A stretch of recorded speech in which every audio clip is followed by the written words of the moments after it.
बुंदेलखंड के वीरान इलाकों में, जहां दूर दूर तक बस सूखी धरती और बंजर पहाड़ियां थी, वहां एक समय एक छोटा सा गांव था।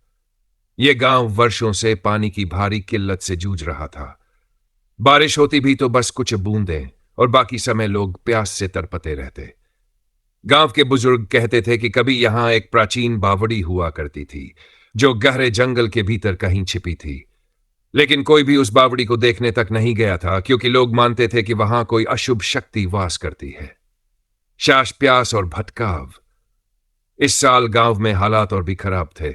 कुएं सूख चुके थे, तालाबों की मिट्टी फट चुकी थी, और हैंडपंप से सिर्फ हवा निकलती थी। लोग बूंद बूंद को तरस रहे थे।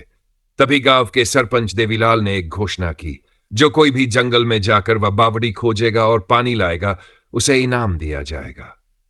गांव के युवा इस काम के लिए आगे बढ़ने से डरते थे, क्योंकि जंगल के बारे में कई डरावनी कहानियां मशहूर थीं। लेकिन रामकिशन, जो एक गरीब किसान था, अपनी पत्नी सरोज और बेटे मुकुल की प्यास से बेबस था।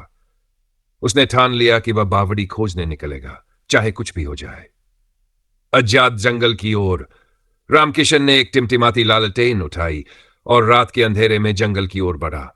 चारों ओर सूखी टहनियां चरमराने लगीं, जैसे कोई उसके कदमों को सुन रहा हो। हवा में एक अजीब सी ठंडक थी, और पेड़ों के पत्ते सरसराहट कर रहे थे, मानो कोई फुसफुसा रहा हो। कुछ दूर चलने के बाद उसने महसूस किया कि कोई उसके पीछे पीछे चल रहा है। उसने पलट कर देखा, पर वहां कुछ भी नहीं था। थोड़ा आगे बढ़ने पर उसे एक पुराना पत्थर का स्तंभ दिखाई दिया, जिस पर कुछ अजीब आकृतियां उकेरी गई थीं। जैसे ही उसने उस पत्थर को छुआ, एक कड़कती हुई चीख जंगल में गूंज उठी। रामकिशन घबरा गया, लेकिन उसने हिम्मत नहीं हारी। बावड़ी का रहस्य लगभग 2 घंटे भटकने के बाद रामकिशन एक अंधेरे गड्ढे के पास पहुंचा। यह वही प्राचीन बावड़ी थी, लेकिन वहां पानी नहीं था, सिर्फ काली गाड़ी, कीचड़ जैसी कोई चीज थी जिसमें बुलबुले उठ रहे थे। अचानक उसे लगा जैसे कोई उसे खींच रहा हो। उसने एक कंकाल जैसी लंबी आकृति, जिसकी आंखें अंगारे की तरह जल रही थी, उसके पीछे खड़ी थी। उसके मुंह से पानी की बूंदें टपक रही थी, पर वे खून जैसी लाल थी। वह आकृति फुसफुसाई, पानी चाहिए, ले जाओ, लेकिन कीमत देनी होगी। रामकिशन डरते हुए पूछा, क्या कीमत? आकृति हंसी, एक ऐसी हंसी जो सीधे उसकी आत्मा में उतर गई। फिर वह धीरे धीरे बोली, जो भी इस बावड़ी से पानी ले जाएगा, वह सुबह होने से पहले मर जाएगा। रामकिशन पीछे हटने लगा, लेकिन तभी उसे अपने घर में प्यास से बिलखता मुकुल याद आ गया। उसने हिम्मत जुटाई और एक घड़ा पानी बावड़ी से भर लिया। जैसे ही घड़ा भरा, पूरी बावड़ी गूंज उठी, जैसे सैकड़ों आत्माएं एक साथ रो रही हों। अचानक चारों ओर से कंकालों जैसे हाथ बाहर निकल आए और रामकिशन को जकड़ने लगे। भागने की कोशिश, रामकिशन घबरा गया और भागने लगा, लेकिन जंगल में अजीब चीजें होने लगीं। पेड़ आपस में लिपटकर रास्ता रोकने लगे। अंधेरा और गहराने लगा। किसी ने उसका पैर पकड़ लिया। वह गिर पड़ा और घड़ा दूर जा गिरा। अब उसकी सांसें तेज हो गई। उसे लगा कि वह मर जाएगा, लेकिन तभी उसे अपनी पत्नी की आवाज सुनाई दी, जल्दी आओ। उसमें अचानक हिम्मत आ गई। उसने घड़ा उठाया और जितनी तेज दौड़ सकता था दौड़ा। पीछे से वह डरावनी आकृति चिल्लाई, तू बच नहीं पाएगा, पानी की कीमत तुझे चुकानी ही होगी। गांव की तबाही। सुबह होते ही रामकिशन गांव पहुंच गया। उसने पानी अपनी पत्नी और बेटे को दिया। पूरा गांव खुशी से झूम उठा, लेकिन किसी को नहीं पता था कि यह मौत का पानी था। रात होते ही गांव में अजीब घटनाएं होने लगी। जिन लोगों ने पानी पिया था वे तड़पने लगे, उनके शरीर अकड़ने लगे और उनकी आंखें सफेद हो गई। एक एक करके वे सब बिना किसी कारण मरने लगे। रामकिशन ने देखा कि उसका बेटा मुकुल भी कांप रहा था। वह दौड़कर उसे पकड़ने गया, लेकिन मुकुल की आंखें पहले ही खून से भर चुकी थीं। तभी गांव के बाहर से वही भूतिया आकृति हंसने लगी, मैंने कहा था पानी की कीमत चुकानी पड़ेगी। रामकिशन अब अकेला रह गया था। उसने गांव के बचे हुए लोगों को लेकर जंगल की ओर भागने का फैसला किया, लेकिन जैसे ही उन्होंने गांव छोड़ा, उनके पैरों तले की धरती खिसकने लगी। पूरा गांव एक पल में जमीन में समा गया। जब धूल का गुबार हटा तो वहां कुछ भी नहीं बचा था, बस एक सूखी बावड़ी थी, और उसकी गहराई से किसी के हंसने की आवाज आ रही थी। गुहाना गांव का नाम इतिहास से मिट चुका था। जो भी वहां जाता वापस नहीं आता, और जंगल के बीच में वो बावड़ी आज भी किसी की प्यास बुझाने का इंतजार कर रही थी। गुहाना गांव के मिटने के कई वर्षों बाद उस इलाके में कोई जाने की हिम्मत नहीं करता था। लोग कहते थे कि वहां अब भी मरने वालों की चीखें गूंजती हैं। आसपास के गांवों में रामकिशन और उसके परिवार की कहानी किसी दुष्ट आत्मा की तरह फैल चुकी थी, लेकिन कुछ लोग होते हैं जो कहानियों पर भरोसा नहीं करते। एक नया सफर। वर्षों बाद अजय शर्मा, एक इतिहासकार, उस जगह की सच्चाई जानने के लिए निकला।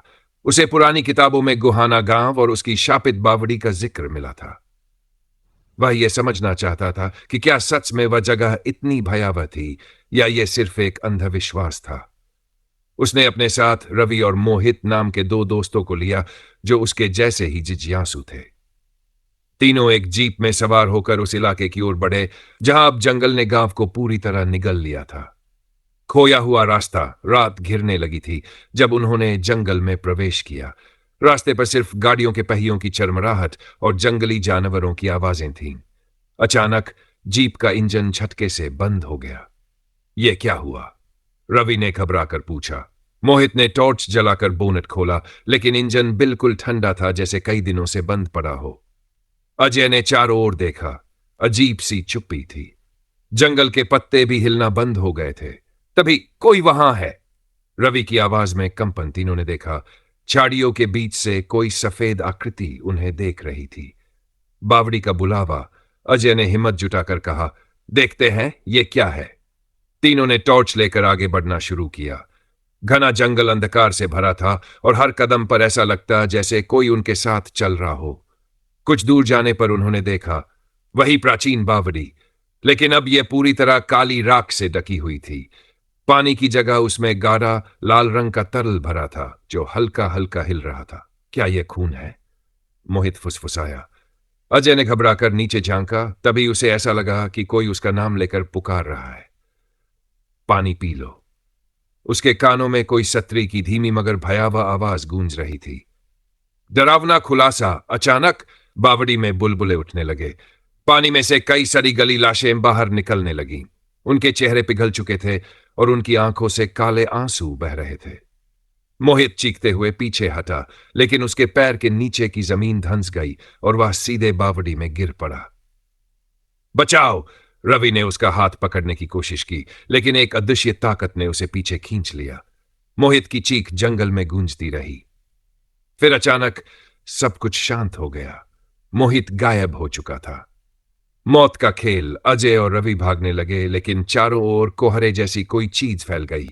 वे बार बार एक ही जगह लौटकर आ रहे थे, बावड़ी के पास। तभी कोहरे के बीच से रामकिशन की आत्मा प्रकट हुई। तुमने यहां आने की गलती कर दी। उसका चेहरा झुलसा हुआ था और उसकी आंखों में गहरा अंधकार था। जो भी इस बावड़ी को जगाएगा उसे इसकी कीमत चुकानी होगी। रवि चीखते हुए पीछे हटा, लेकिन अचानक उसका शरीर अकड़ने लगा। उसकी आंखें पल भर में खून से लाल हो गई और उसने अपनी ही गर्दन पकड़कर जमीन पर गिरते ही दम तोड़ दिया। अब सिर्फ अजय बचा था। अंतिम सत्य। अजय ने कांपते हुए पूछा, तुम क्या चाहते हो? रामकिशन की आत्मा बोली, यह बावड़ी कभी पानी की थी, लेकिन प्यासे इंसानों की आत्माओं ने इसे श्रापित कर दिया। अब जो भी इसकी ओर आता है उसे प्यास से तड़पकर मरना होगा। अजय अब पूरी तरह डर से जकड़ चुका था। मुझे जाने दो, उसने गिड़गिड़ाया। रामकिशन ने एक कड़कती हंसी भरी और धीरे से बोला, तू बच सकता है अगर किसी और को यहां लाएगा। कहानी का अंतिम मोड़। अजय सुबह जंगल से बाहर आया। उसकी हालत पागलों जैसी थी। जब गांव वालों ने उसे देखा तो वह बस एक ही बात दोहरा रहा था, पानी चाहिए तो मेरे साथ चलो। कोई नहीं जानता कि उसके साथ क्या हुआ था, लेकिन कुछ ही दिनों बाद वह फिर से जंगल में गया। इस बार 3 और लोगों को लेकर, और वे कभी वापस नहीं आए। अब भी अगर कोई उस इलाके से गुजरता है तो कभी कभी कोई फुसफुसा कर कहता है, पानी चाहिए तो बावड़ी में आओ। एक गहरी अंधेरी कब्र जहां सिर्फ मौत पनपती थी। वर्षों बीत गए, लेकिन उस इलाके में अजीब घटनाएं होती रहीं। एक नई शुरुआत या एक नया अंत। साल 2022 शहर में रहने वाली स्नेहा, रोहित और कबीर 3 दोस्त थे। स्नेहा एक पत्रकार थी जो रहस्यमयी घटनाओं की खोज में लगी रहती थी।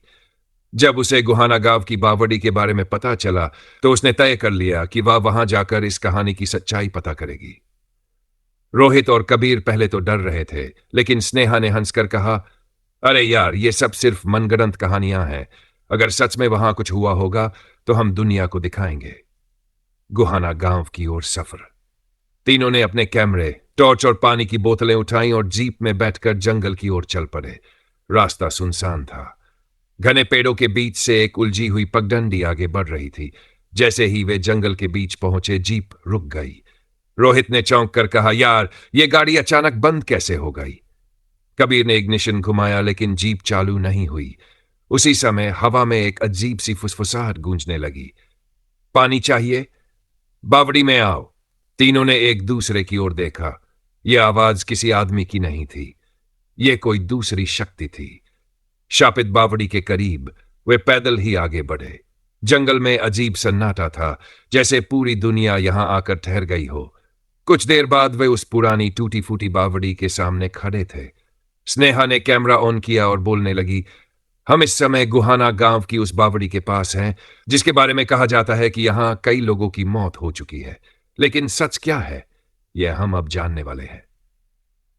कबीर ने पत्थर उठाकर बावड़ी में फेंका, लेकिन छपाक की आवाज नहीं आई। पानी कहां है?